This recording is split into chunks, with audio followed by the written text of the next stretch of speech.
Hi, and welcome to Conversations with Cherie, where I have real conversations with real people about real issues. Usually, I'm all about the women. I usually have a sofa full of women because I believe in women's empowerment. But this time, I'm going to do something different. I'm going to bring a good friend of mine, Jonas Rosser, to bring some empowerment on both sides today. Hello. Welcome, my friend. This is Jonas Rosser. Most people know him from the barber that knowed from the Eastern Shore across the Bay Bridge. He's like about to be nationally known. He's been around. And I want him to tell his story just as much as he can on today. The thing is today is my main thing is where I come to empower people and encourage and uplift. And I like to bring that to the table for everyone, not just for females, not just for males, for young adults, our young generation, to see something different for a change. Young men don't usually have a lot of role models in the home, and you know it's hard when you turn on TV and different stereotypes that we have that represent our community. So for a change, I wanted to switch up the atmosphere, and I wanted people to see what positivity can look like. And today I said I wanted my topic to be called From Prison to Prosperity. So I just want Jonas to give you just a little of his background. You know, I've known him for over 20 some years, and I knew from the beginning of, you know, how things began with him and how things are right now. And to go from prison, a lot of times when people go to prison, they feel like when they get out, they don't know what to do. They have no future plans, they have no career plans, they have no guidance, and it's hard. You know, I've seen a lot of people, and they all didn't come out on the side of prosperity. Some ended up going back, some did do well. So this is the one that's in Talbot County, in Easton right now, because we really have a lot going on in our small communities with our young boys, and especially our young black men. And it's something that we need to see openly, not just what we heard, but how about just hear it from his point of view. So I just want to, introduce yourself and tell us a little bit of your background and how things began for you. Well, I'm 42 years old. My name is Jonas Rosser. I was born in Germany. Both parents Air Force. Both parents, they were separated. I was shipped to Maryland. Mother was hooked on crack. So from there, that's when everything appeared and went tumbling down. That's interesting, because a lot of times people see what they see now. They see the you now, and they tend to think that you're flashy, or they're like, oh, look at him, he's showing out, so to speak. But the thing in the nutshell with you, they didn't really understand your struggle. See, you were really in the struggle with your mom, despite what people seem to think they know. You had to live that. You had to see your mom. You, while selling drugs, had to watch your mom be addicted to drugs, along with mental issues. So I couldn't imagine that. And how old were you when you really understood, not only does my mother use drugs, but she has a mental issue as well? 15. So at 15, everything, you kind of had a big burden on your shoulder, and you felt like, I have to provide the best way I can. Because you were still in school at 15, so you were still in the streets, getting up, going to school like a normal kid. And in the same breath, I don't think people realize, like now everybody's talking about mental health. And back then, mental health, it was kind of swept under the rug. You just might have said, oh, they're not right or whatever. But at the end of the day, mental health has been an issue in the black community for so many years, and it's not really been addressed the way that it should have been. It's been kind of overlooked and placed in a category, but you stood there. You didn't leave because you had a dad somewhere else, and you could have just went back and said, this is too much for me. But I was one of them kids where I was more independent of myself, none of my parents. That's why I took the responsibility of being my father, because I seen what they went through. So when they separated, I said, you sent me down here, which I didn't want to go. I didn't want to remember come you here. said you like was kicking and screaming not to Yeah. be here. I was on the bus by myself, Greyhound, by myself, Right. 15. So when I came here, I already knew my mother's on crack. Oh, But they was already okay. down here. Okay. So I came here with my grandmother. I got an altercation down Port West Street. Right. Grandmother kicked me out, which was also court, but I got shooting. Right. So you ended up getting in more trouble than good for a while. It was like bumpy roads you kept hitting. But you did have a passion to do what? When even Cut hair. yeah, I was cut hair since 11. right. So even with that side of it, you hustled from so many aspects. It was like, okay, I gotta help my mom keep the bills, keep a roof over our head, and but hair was your passion, but you didn't have the direction of, I look at how young men now have, they have the BAM, Building African American Minds, with Pastor Debbie Short and a lot of other people. I don't want to name drop because there's so many people in that organization, but they have that now.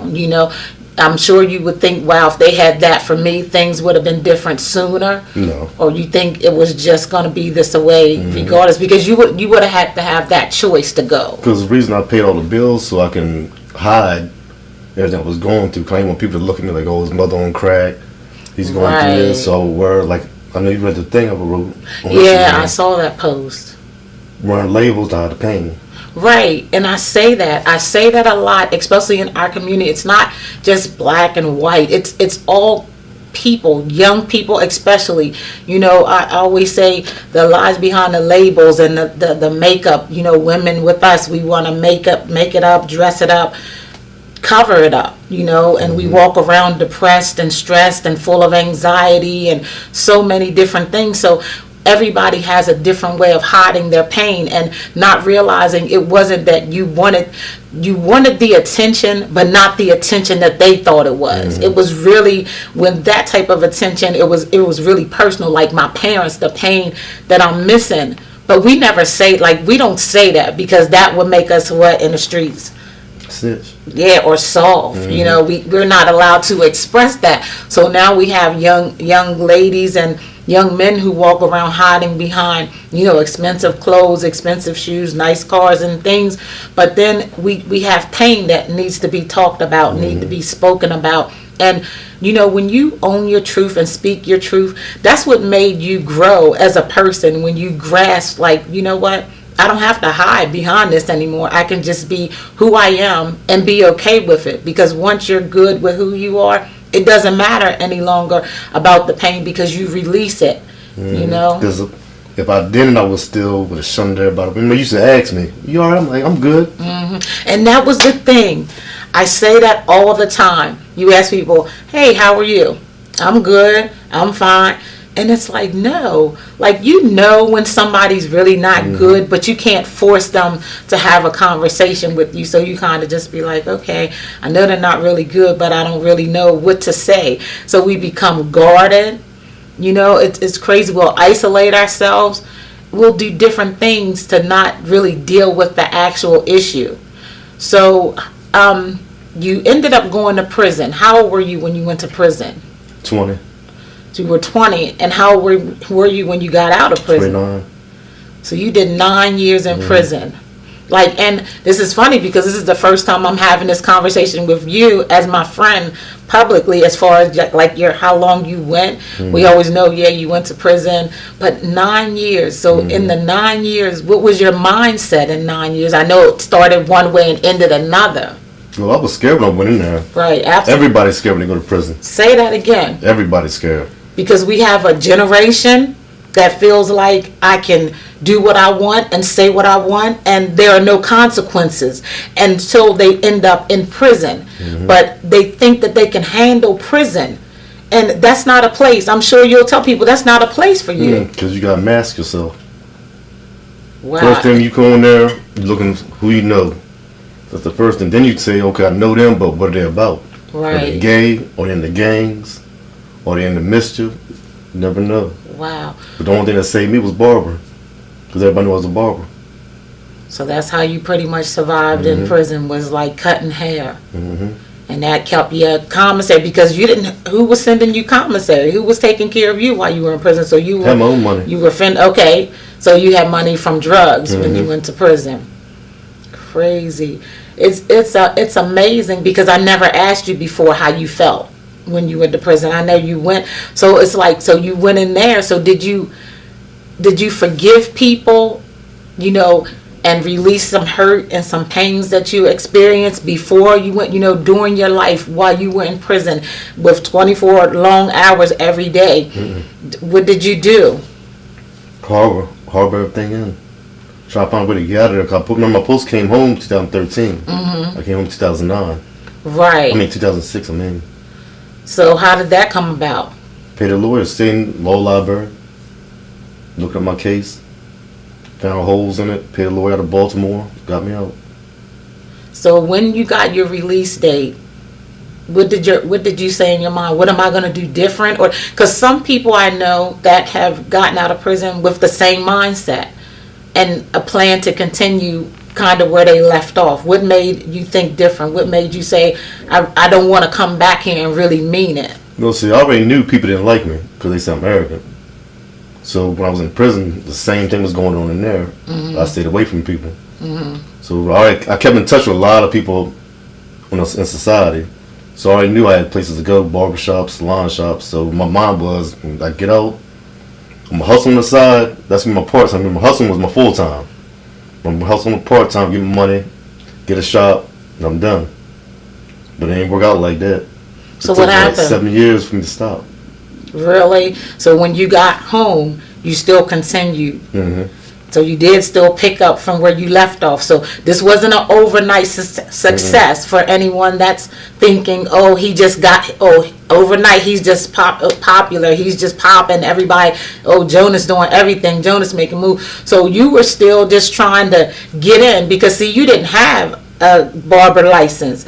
You were under other people. I was going to school before I got incarcerated. In 97, 96, 97, I got incarcerated, so I never got my barber license. But I stayed in my book. Right. In prison. Yeah, and that's the thing that people don't understand, how that could hold you from things and almost, interfere with your destiny and your purpose. Like, you knew what your purpose was as far as like cutting hair. That was it. But you've even taken that to another level. It's like, I'm not just a barber.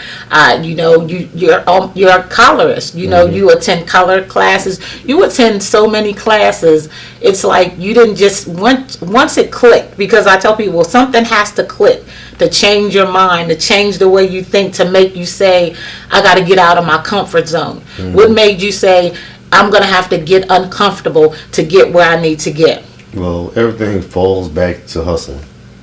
When I first came to Maryland, I had to be different. Everybody was selling 20s on the block, so I said, they're not making no money really, so how can I make more money than them? Sell weight. So back then, I'm real smart in school.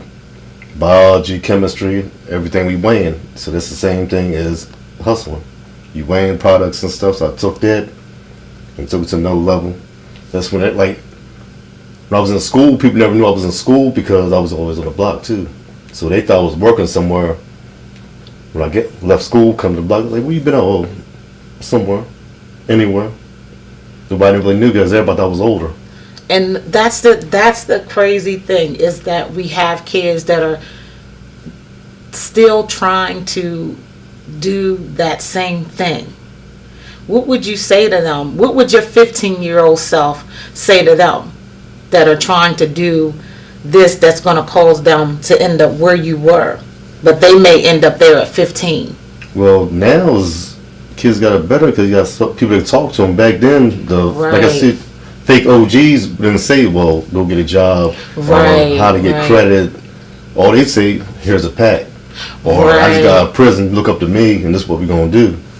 So now they have people like you. They have people like, look at Dondre Phoenix. It's Yours Live Radio. It is so many men in the community that can, be the mentor that, it's like, I just pray that it comes to a place where people start gathering up our young men and not just, say, oh gosh, it's a waste.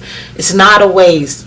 You weren't a waste. I mean, nobody came. It's not about rescuing. It's about guiding them and giving them more than what you had.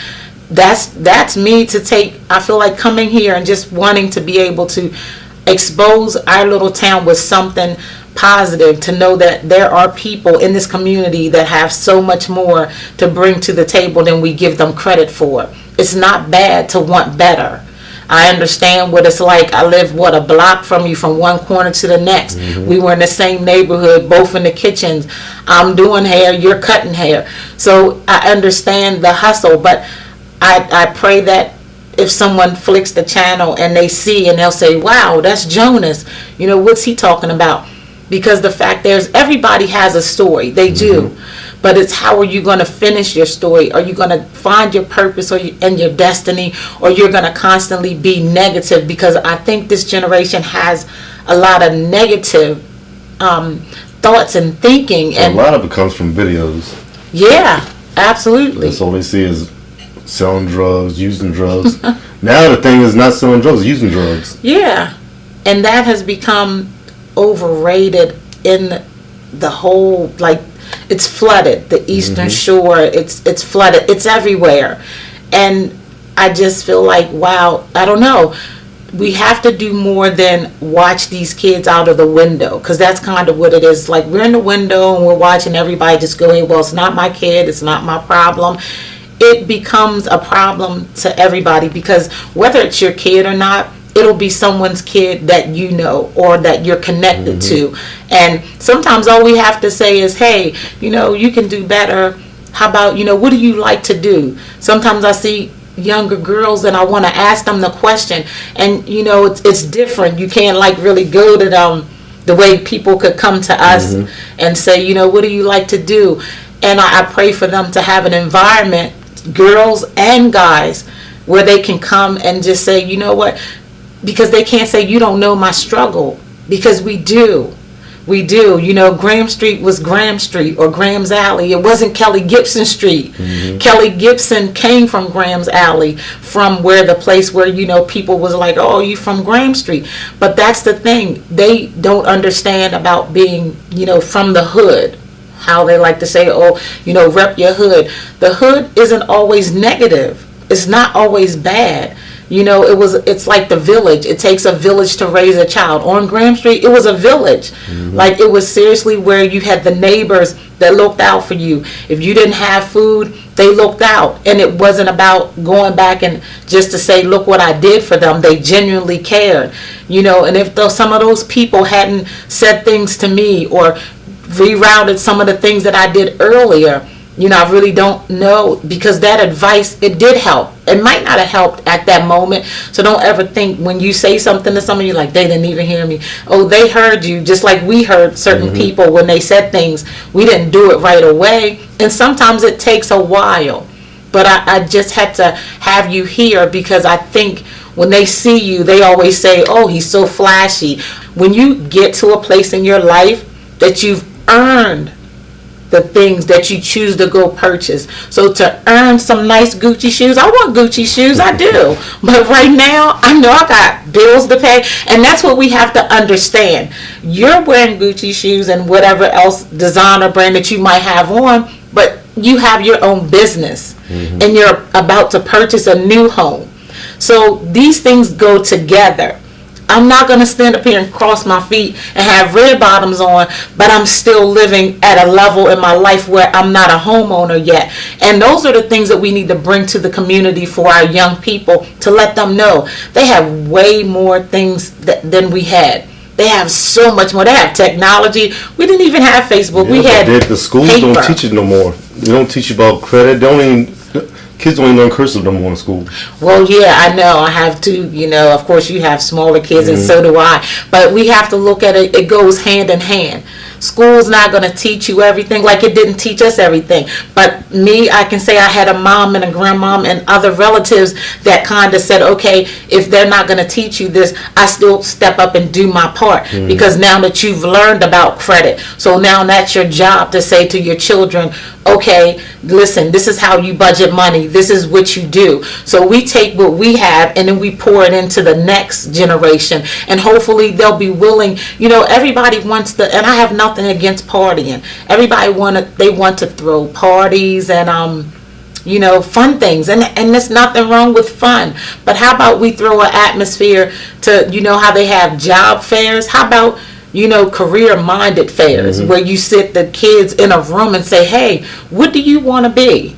Because I don't hear that conversation, even though I knew what I wanted to do, but it was like all over the place. And one minute I was cool here, and then I changed to something else. But growing up, we would say, what do you want to be when you grow up? And even through high school, people be like, where are you going to school at? And you knew that so-and-so was going to college and so-and-so was going to school. And now kids are getting to the point where they're getting kicked out of school before they get to high school or when they get to high school. And it's like they cut off and they drop off and you see them and it's like, oh my God, what do you do? I don't want to watch people's children that I saw. Some of them I seen come in the world. Some of them I remember when they were smaller. And I always feel like whatever I can do to bring a positive outlook to this area, to this atmosphere, because I had moved away for years and I came back and I came back like you I was on the trailways crying. I was like, I have to come back here. And it got to the point where I said, until I make peace and be okay with where I am, you can never prosper. Because if you're somewhere constantly complaining about your situation, I've learned when you complain, you remain. You're going to stay right in that same spot of being miserable and murmur and complain. And we might not be able to save every kid. That's going to be impossible. Absolutely. But I promise you, the one or two that I see that I can send your way or you can send my way, that's my whole goal. That's my whole purpose of being here, bringing people to this sofa that can bring an enlightenment to some young girl or boy to say, you know what, I really can change. Maybe I'll hit them up on social media. Some people are not going to openly come and say, hey, can you help me? Look out for me, because you do a lot. Like you do, tell me about your giving back when you do the back to school giveaways and things. At the school, I buy everything from food. They get food free, haircuts free. I have shoes, like my kids' shoes, so I save all the shoes up and give them away. Just what we did this year, we did we went in the back to school event. We just had an event just giving away prizes and stuff up in DC. Wow. But through the years, I do it every year. And so what really makes you passionate about doing that? Well, one thing with me is the people that help me. Like one person, Steve Gattos, Sergeant Steve Gattos, that's the person that gave me a letter to get my barber license. So why did you need a letter? For those of you who don't understand, when you get out of prison, okay, you have strikes against you. And you'll hear people say, well, I have 3 strikes, they're not going to hire me. So sometimes you have to go that extra mile and figure out, because it is a way. There is a way. It's like we get to a place where we tap out and say, you know what, I'm tired. No, I haven't been to prison, but I have been tired. I have dealt with depression. We don't talk about that. We because we've been taught, if you go and see a therapist or you talk about feeling sad and you really can't explain it, that's a sign of weakness.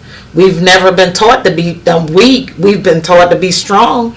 Single moms, we're taught that we're supposed to do it all. My mother tried to send me to a therapist when I first came to America. I wouldn't say nothing. I shut right down. Yeah. I wouldn't speak in school. I wouldn't say nothing. I was just staring. I didn't want to be here. I went through, I call it the Maya Angelou phase, where she didn't talk for years.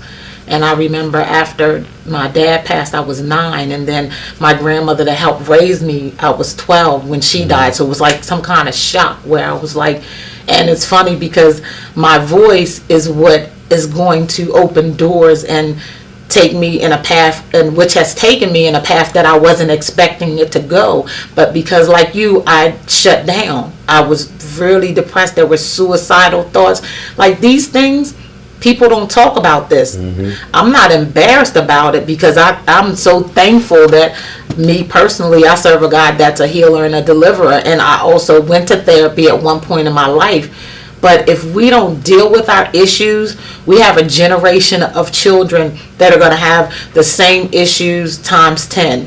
And because, when you were growing up, you had, the secrets of the families, what goes on in this house stays in this house. So now you have, oh God, second generation of, molestation in families. It's so much stuff that people have covered up and never dealt with. So after you shut down, what happened? What made you come out of it? How did you come out of it? I got kicked out the house. Had to do something. So then you had to come off of mute.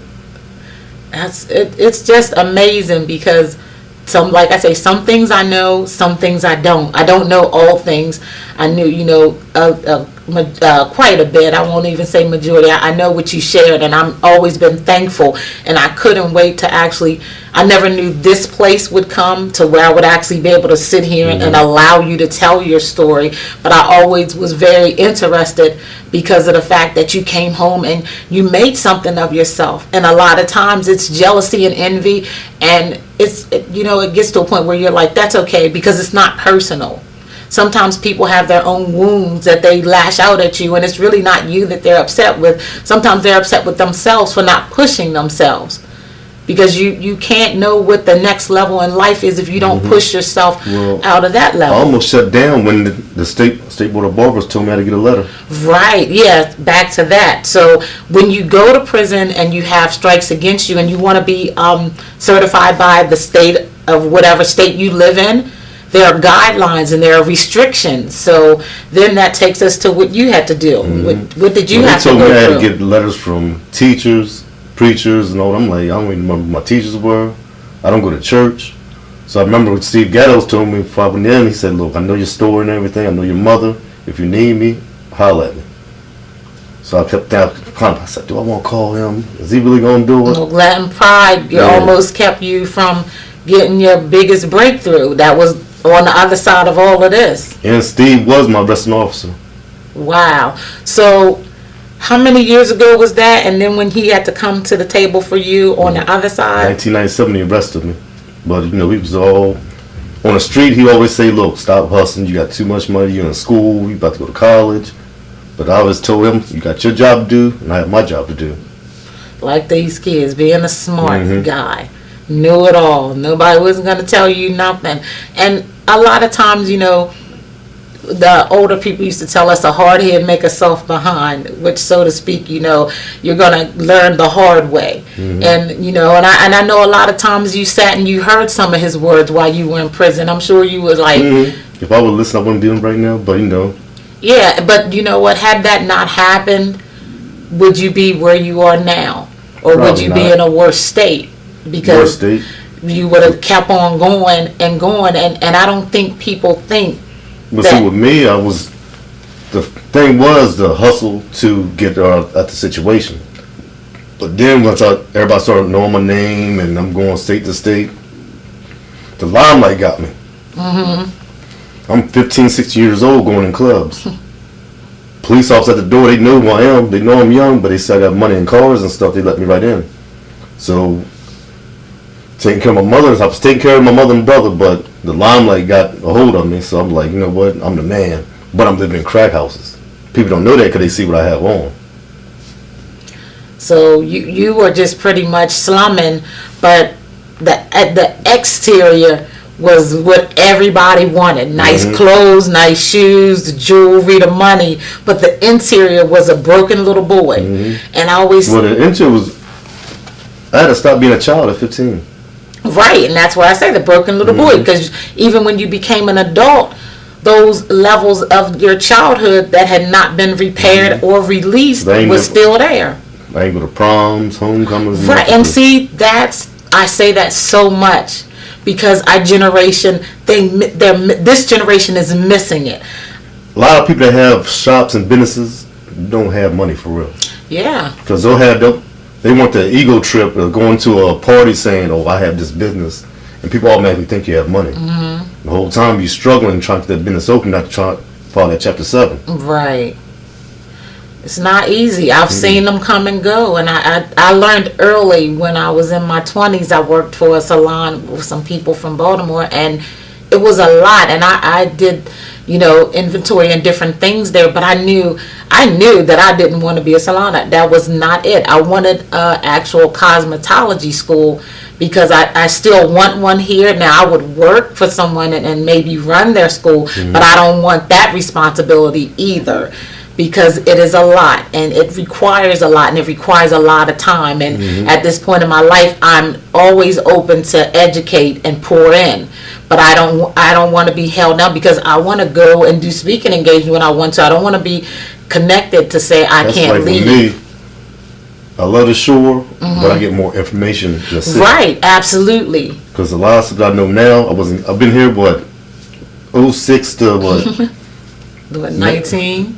I'm talking about when I came out of prison, 06 to what's this, 19? 2019. 2018. And I ain't learned nothing. Yeah. I be across the bridge, they show me how to do stocks, how to get my credit score up. And that's why I pick my clientele, because I used to run all the hood boys. But now, they're the ones that don't have the money. I keep telling people, stop it. You are bottom feeding. It's nothing wrong with having your friends and people, but have a waiting room with people who can invest in you. You cannot think that your friends from the block are going to invest in you unless they really, doing something that you don't want to be a part of anymore. But other than that, there should be doctors and lawyers and people of prestige that can invest in you, that will see something in you and want to say, hey, you know what? I know you have a desire to open a salon. I know you have a desire to open a daycare. It's like, surround yourself by the people that where you're going. Wish your hood, rep your hood.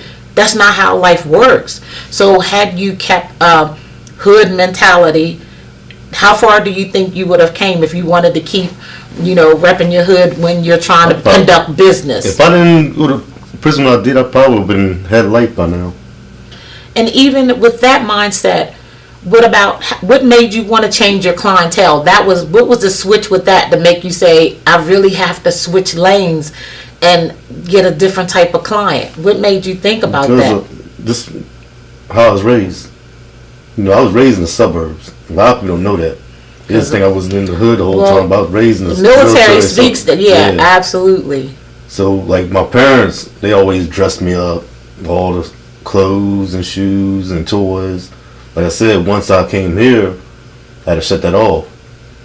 Then, like I said, got in the limelight. But then, like, for the clientele, being in Cambridge is a whole different atmosphere of being in Talbot County. Right. They different. I'm like, every time I go for my price, they always had something to say, but they still would pay it. Right. So then when I would cross the bridge, I was in Annapolis first before I came to Eastern Shore in 06. But then when I came back here to visit my mother, I said, ain't no barbers down here that's really doing it, so I can be the king down here. Right. So when I came here and started cutting, I forgot about the city money. So when I went back to the city in 2014, I said, oh. The prices was too low. Yeah, prices too low, and everybody's like, you should be around here, you'll make more money. But then these are a whole different clientele telling me this. I'm like, well, let me try this. So me and Buff the barber was going there 1 to twice a week. 2 days out the week. Right. Money was changing over. So then I said, well, I'm going to add another day. I had another day now. I have a salon in Cambridge at the time. Right. So I said, look, y'all run this, I'm over here. So then I'm like, I'm about to leave. Whole clientele changed over. They teaching me stuff. I'm a type of person, I'm going to ask questions. Right. How do you do this? What's stocks? What you do to get there? Yeah, and that's what we have to do. And that pride sets in the way. That's what holds a lot of us back from getting where we need to get, because we don't want to. We like to tend to act like we know everything. And the best word that I could have actually learned over these past years was, I don't know. Because then when I say I don't know something, I'm open to receive something. But if every time someone's talking about something and I really don't know, but you will say I know and not know. That's like this weekend I had 4 CEOs of IT companies in there, and they was talking about, what's the thing? Uber and what's the other one called? Lyft about to go public. I'm like, go public? What does that mean? So I was like, well, what that mean? Yeah. So, that means anybody can buy a stock in there, but if you can get a lower price before they go public, you'll be good. And those are the kind of conversations and atmospheres when you have people in your atmosphere talking about business. It's like, I've got something new. I've learned something new. And that's the thing I say with myself. I learn every day. I learn something new every day, whether it's small, whether it's a big thing, because I feel good when I say I don't know, because people really, they'll explain it. I'm like, wow, all along that's what that meant. And it doesn't, we like to tend to say, wow, I will look dumb if I ask the question. And I want to say this to my younger people, that when you are in a room with people that you may not feel comfortable, you may not be the smartest one in the room, but if you're the smartest person in your circle, it's time for you to change your circle anyway, because you've outgrown them. And it's nothing that you can benefit from them any longer. They've benefited from you, and you need to surround yourself around people that feed you and not need you. Like that's something I'm learning. And it's nothing wrong, because I've always been the pusher, the cheerleader, wanting everybody to do well. And then sometimes we'll say, well, who's helping me? Who's cheering me on? But you have to get to a place where you say, I have to feed myself. I have to Google. Like, Google is everything. These kids don't know what they have. Google can teach you almost how to build a house. And YouTube, so much more. It's so many barbers. I'm watching them. Barbers have even taken another level. Like, it's way different. I'm like, look at the barbers. A lot of barbers, first thing they said, he's gay. But they see me with some curling irons and stuff. That's, I got to be different so people can recognize me. So when they see me getting nationally known and stuff throughout the barber industry, they in my inbox, well, how you do this? I said, well, weren't you the one that said I was getting all this? No, I ain't mean to say that. Okay, well, it's going to cost you. Absolutely. That's why I said I don't mind pouring into you, but it's not free, because I had to go through the highs and lows, and being the beauty school dropout, it was not it. Keep going to school, starting, working in salons, quitting.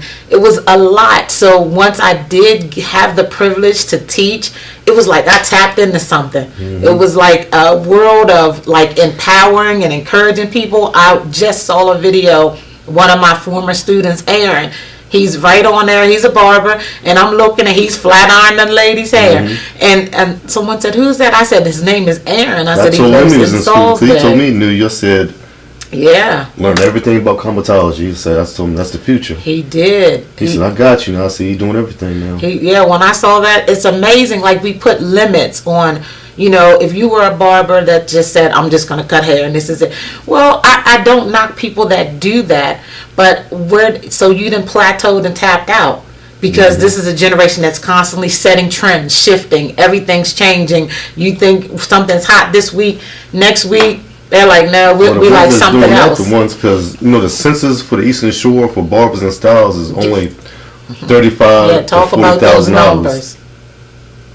Yeah. That's what the census says.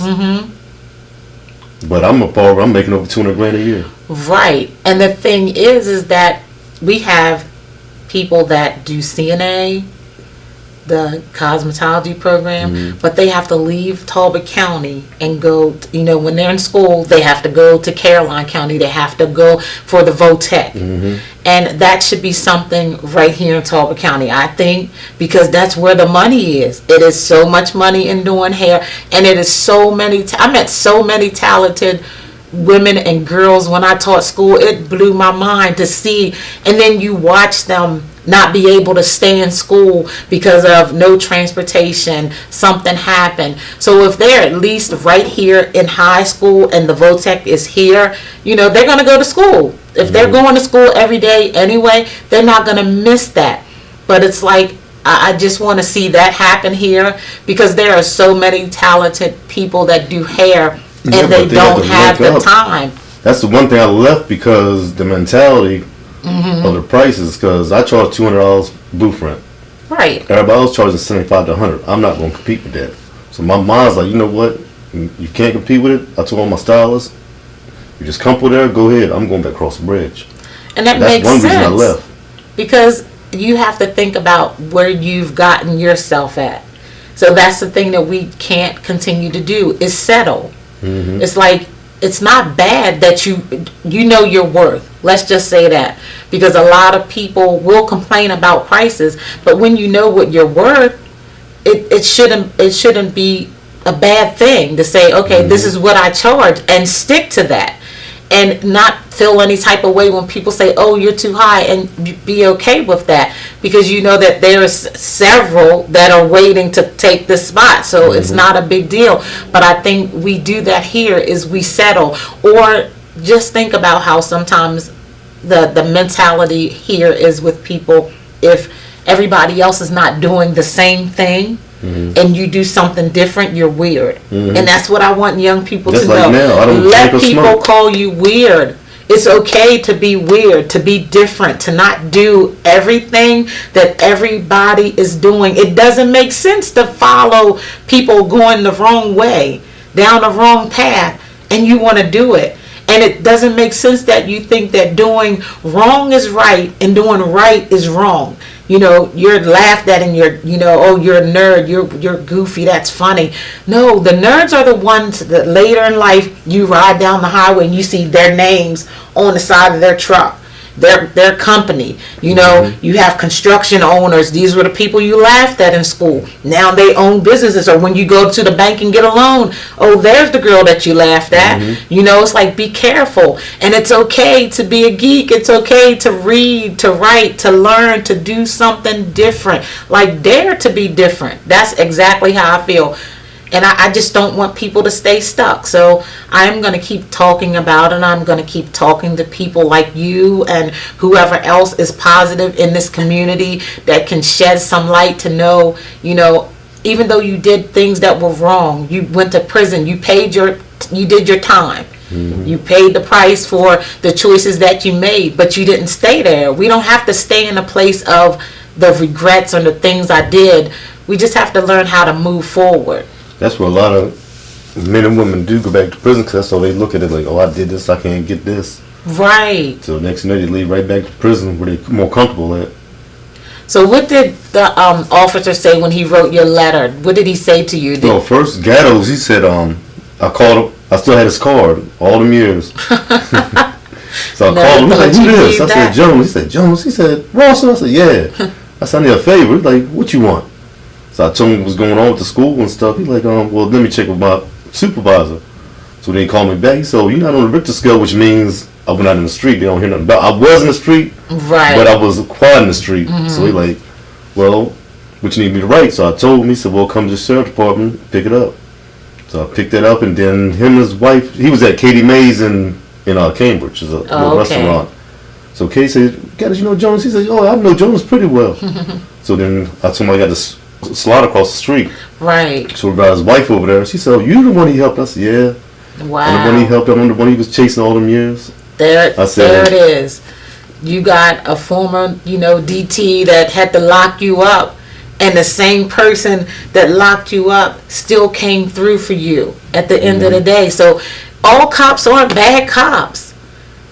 All people who did bad things aren't bad people. Everybody's not bad because something happened or they made a bad decision.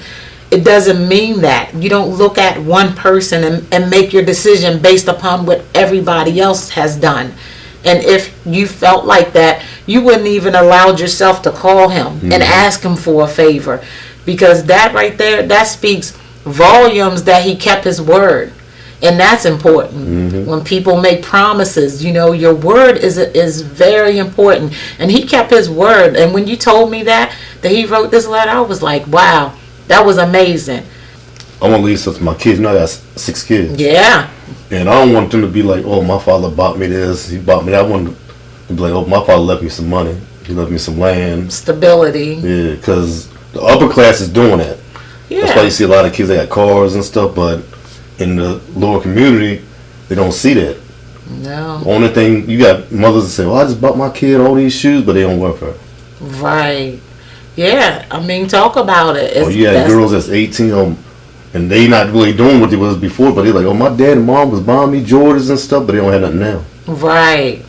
Because everybody has a story of when they had a lot of money or a lot of, hood money. Let's talk about it. Because it's not money. Need money. Cause yeah. That if you think about the goes. average person that has money, they invest their money. They don't put it on their back every 5 minutes.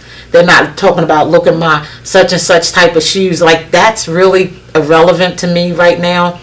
Kind of don't care. My clothes smell like Downy. I'm good.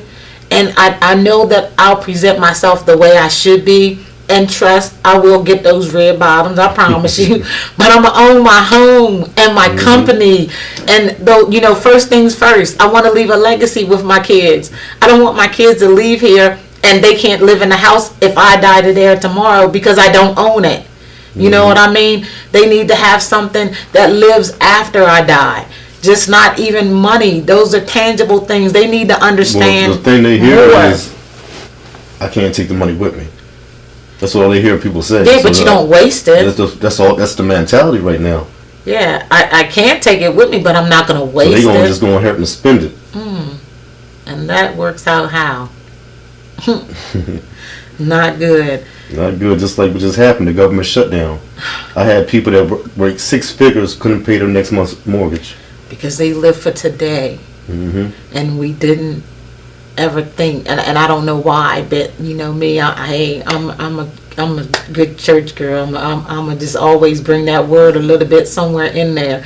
The Bible talking about such things were going to happen. It's certain things in life that you got your GPS. That's what the Bible is, really your GPS. It's going to tell you things of, get yourself in order, get your house in order. Just kind of can't live for the now. What's coming. Are you going to be able to handle that? Are you going to be able to, someone said, what does your bank account say? If something happens, are you going to be able to take care of yourself? So it's like, I push to get to a place that, I don't want to have that question and that worry on my shoulder. I don't want to call people and keep asking for help and receiving help. Government assistant is a stepping stone. It's not a lifestyle for me. That's not something I want to say for the rest of my life. This is what I'm going to do. I don't knock people on it. I am a recipient of certain things. So I look at it as this is what's going to get me to where I'm going. This is not how I'm going to lace my house out to look like it's a mansion. I need to own some bricks. You know what I mean? So right now, I'm going to be comfortable, like, working, taking care of my kids, saving, learning about credit, teaching my kids about money and how to spend. And then everything I learn, I want to pour it on everybody. Like, I don't want to keep stuff to myself, because I feel like, how do you help people when you ask people, well, how did you do so and so? What do they say? Say it again. When you ask some people things, okay, when you first started out, I'm not going to say now because you surrounded yourself around the right people, but when you were first trying to figure out this thing, what would people say when you asked for advice? No, they had time for me, really. Or they didn't know. But they were standing in a position that you wanted to be in. And they would say they didn't know. And I said, wow, how do you say that? And I asked God, please don't let me, when I get to a place that I can help somebody, that I'll tell them I don't know. And instead of just telling them the truth and help them to get, and whether it's a little nugget, sometimes it just takes a little bit. It doesn't take you to like take off your job and sit somebody down. That's not the case. But sometimes it's just like one word, one point of a direction or something. So I don't know. I'm just excited. Like for you, I get excited. I'm still, a cheerleader for you from the side, because when you know the stuff, and no, it doesn't mean that you're perfect, that you get it all right. It's not that. I'm not praising Jonas, It's about what I remember and what I see now. And we make mistakes daily. A lot of people don't know me. Right. They know of you and they've heard about you. They've even been around you, but that doesn't mean they know you. I really don't talk too much. If I don't know you, I don't really say too much. Then they'll see me on social media, which I don't talk. I just cut and style and color. And then they come to me, they're like, oh, you talk? I said, I talk. I'm a comedian, but if I don't feel myself around you, I just shut right down. Yeah, but that's like, you have done some amazing things, and I just felt like it was something that had to happen. Like I'm sure it's other male figures, and if they're supposed to be on the sofa with me, they'll be here too. But I had to bring you in because of the fact of how you just increased and how you took 9 years to the door. That's just like with and Outlaw. you came out. Everybody said, well, how y'all get together and stuff. I'm like, well, we cool and stuff. But, I know him, he knows me. Right. He's one of the ones that helped me too. That's how I got my driver's license. Absolutely. He didn't have to do it. No, he didn't. And it's always And that he knew that I one. knew more. It's always that one that will take an opportunity to say, you know what, I'm going to be a blessing to this person. I'm not going to be selfish. But it was one out of a whole town. You know what I mean? I always say that too. It's like one that took me under. I always say that about Wanda Adams, took me under. And like she didn't have a motive. Now other people took me under their wings, but it wasn't for them. They had a whole nother motive. So I had to go through that side of a salon and all of that. And then I went to her where the professionalism and everything that was there was total opposite. But, when you do get good people that invest in you, forever be grateful and humble. But I think that's what we're missing too. People don't stay humble because sometimes they forget. And it's like, always remember, nobody said you have to owe them and every time, but it's about staying humble. Because when you stay humble, it's easier for doors to open. But when you get to the point, you're not arrogant. What the thing is with you is you've gained a confidence that you didn't have when you had those things before. It wasn't confidence. It was like the things that made people think a certain way about you. But now you have the confidence and like, nah, this is just who I am. And that's the thing. This is just who you are. You remember, I stopped dressing for a minute. Yeah. Just was regular sweats and. So I'm trying to blame everybody else. Yeah, and you're like, I'm not like everybody else. And that's what I say for me. I'm not like everybody else, and I'm okay. Like, I'm good. I'm just enjoying the fact of, I don't know, when you get to see something change that was for the positive, for the good, that didn't turn out to the left because you could have went back. And you still got to get the things without looking over your shoulder. You know what I mean? You get to walk freely. That's one reason I stopped hustling, because I was looking out. I'll wake up in the middle of the night, looking out the window. If I heard something, I'll hear something in the backyard. I think it's police, and I'm going out in the woods, digging my stuff up, putting it somewhere else. See, that's the thing that nobody talks about, the truth about being a drug dealer. That, is not, what they see is, the outer man, but not knowing what you fight on the inside for your peace. That peace of mind, that's a different thing. Like, for me to stop hustling, it took a minute, at least about 4 or 5 months. I was jotting charts on how much I was making cutting hair. I said, can I survive cutting hair without selling drugs? And I started thinking, okay, a 20 rock is $20. Back then I was charging $20 for a haircut. Right. So I'm making more money than the boys on the block. So I can survive. So that's when I started raising my prices and doing color and all that. I said, I'm making way more money than these boys. And then you got to look, selling drugs, you spend more money putting in lawyers. You got boys hustling for you, so you got to get them out. And they probably telling you anyway. So the money that you was making, you was still dishing it out. So you was making less than working a regular job. That just wears you out. All that running and running. You get up. It's nothing like getting up in the morning and going to work with peace. And it's different. And I just want people to know it is not a good ending to do what you did. It's not. It's not about bashing. It's about telling the truth. I mean, it's a lot of people that have businesses in this Talbot County, on this Eastern Shore. And I just want them to get in a room and actually have a conversation and learn how to network and really genuinely help each other, not tear each other down. And then, start getting little apprentices. If you have a t-shirt or a party plan to come, grab yourself a young kid and teach them, hey, you want to learn how to do this?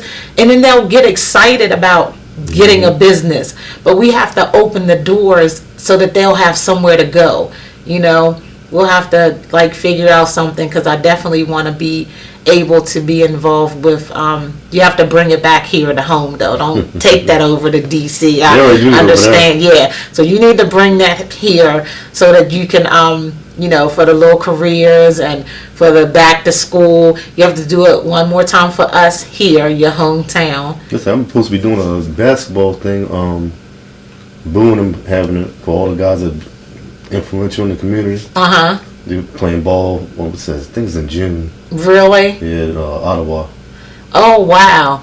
Like, those are things that we did. You remember you pulled up at Ottawa Park. For those of you who don't know, Ottawa Park is actually used the courts to play basketball. And there would be cars lined up in the parking lot. And games would go, and they had to mean it about dusk that we had to leave. Because it would be so many people, so many different games. And it's like, there are things to do here. We just, I don't know, it's kind of a shift that has happened where we need to get involved, those of us that do remember those things, and we need to bring it back to the forefront and not have conversations saying, oh, yeah, I remember what we used to do. No, let's do it again. Let's just bring back, positive things, one thing at a time. We can't do it all, but things like that. Yeah, Ottawa, you look forward to getting out Ottawa and cars out there, people playing ball and, music. Like, I don't know, even joy has left. You know how when we used to ride around in the streets and this is a ghost town now. It's like very sad. It's real different. And I said, wow, we did. We used to, dance contests. It's like life is not it's not an angry world. We've made it that way. But it's so much joy and other things that we can do. And, my prayers and hopes of any time that I get an opportunity to speak with people is to bring that to the light and stop, being in the background. Come to the light. Because, on social media, you see thousands of people that can't benefit from what you bring to your, partially your hometown. This is what matters most to me. So I'm really, really, thankful for you cutting in this time for me and, coming to share just some of your story. Hopefully somebody will flick through and really want to listen and not, say, oh, what are they talking about? No, listen. We're just talking about trying to get our community, make it better. I don't want to say get it back because I don't want anything to go back to anything. I want to go forward. And I just want to have the right people. Remember block parties? Oh, wow. I think they forgot. Well, I don't think they've ever experienced like the kind we did. That's how at the basketball games, everybody would take the shower and meet up on the hill or the bottom. Yeah, we had block parties and it was amazing. So, again, I just want to be able to expose some positive light. That's the whole point and purpose when someone says, oh, well, what did you go on there for? Because she likes to empower people. She likes to expose the positive light in Talbot County. Everything is not bad. Prison, you had your strike. But I say from prison to prosperity because now you're at a place of peace where, look at that journey, I look in and say, wow. This is like my mother passed, remember? Everybody thought we were going to shut down then. Right. And my grandmother died on Sunday, my mother died the next day, that Monday. Yeah. And who had to pay for it? You. And that's the thing. You've had the world, on your shoulders for a long time. But your thing is, you'll smile it off. And then I'm like, no, there's more to it than that. But I am glad for you coming in today and taking time. Thank you so much. So now you owe me. You said it in front of people. So we do have to get together and do something for the community sooner than later before you get real Hollywood on me, because I see it in your future. It's not a bad thing. It's not cracking jokes. It's for you. So I'm excited. So thank you, sir. All right.